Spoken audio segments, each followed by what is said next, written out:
get ejected from the Waffle House. That's hard to do. So we get ejected from the Waffle House. And then we're still in Jackson now. We got to go an hour to Memphis with about 80 miles.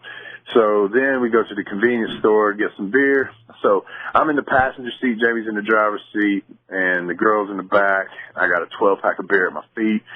And I just remember we're going down I-40, and he is swerving. This is, it's probably by now like 3, 4, maybe 5 in the morning, I'm not sure.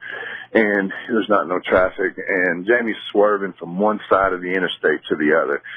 And, we're hammered. And I said, Jamie, dude, you are fucking up bad. I said, let me have the wheel. And we had done this a bunch of times, where I'd reach over and take the wheel if he needed to do, roll a joint or whatever he needed to do.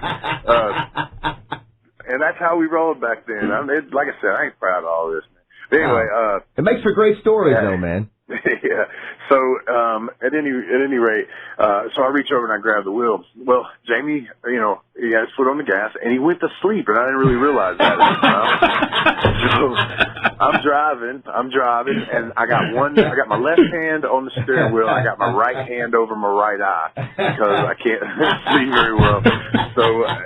And then I start swerving. I know that I'm swerving, and I let go of the steering wheel, and I said, Jamie, I can't do it no more. I'm going to sleep. So, he was already asleep.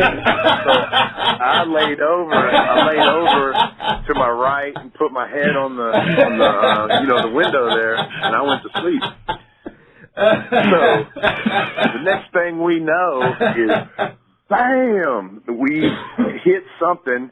And both of our heads hit the windshield. Obviously we woke up. Yeah. He grabbed the wheels.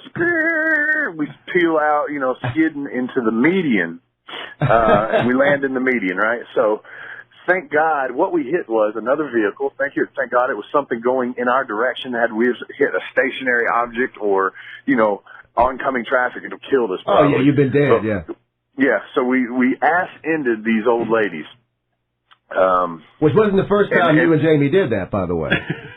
Right.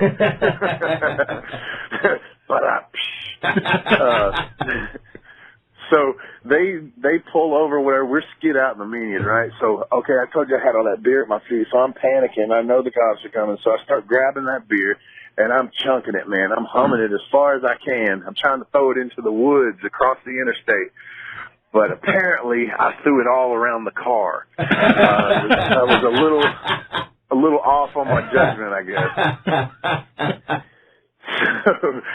So the state trooper pulls up, and the next thing I really remember is that me and Jamie and the girl are all sitting in the back seat. Now, we're reeking of alcohol, and not to mention that there's a 12-pack of beer laid around the car. And so he said, "Are you guys been drinking tonight?" It's funny. It was like all at the same time. No, sir.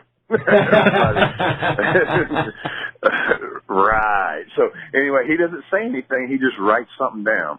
And then he said, well, what about all this beer around the car? Is this y'all's beer? And again, all at the same time. No, sir. Okay. So he writes something else down. Well, he lets us out of the car, and during this time, Jamie carried, we had a Sega Genesis, so we took everywhere with us. That's great. That's great. Yeah, and so he's got his little suitcase with his Sega and our gimmicks in it. And nothing's going to happen to that. By this time, it's raining, too. So he's running back and forth between the cop car and these ladies. Well, you know how he talks, man.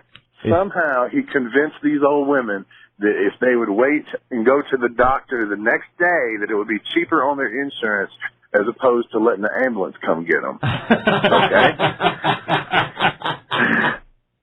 So no ambulance ever shows up. So the only person really there is the cop, okay? Now, all I know to tell you is that a lot of the old timers after this have said that they called him some kind of nickname, Smokey Bear, some bullshit like that. But anyway, he's a big mark. He never said anything to us about wrestling or anything. Yeah. But all I know is that happened, and the next thing that happened was that we're sitting in the front seat with the tow truck driver, me, Jamie, and the girl. That car is on the back of the tow truck, and the tow truck driver drops us off at the Motel 6 in Memphis, and we wake up the next morning going, what the fuck? Oh, my. That might be the greatest road story I have ever heard in my entire life. For sure. Yeah. And to this day, I don't know how he even got away with that.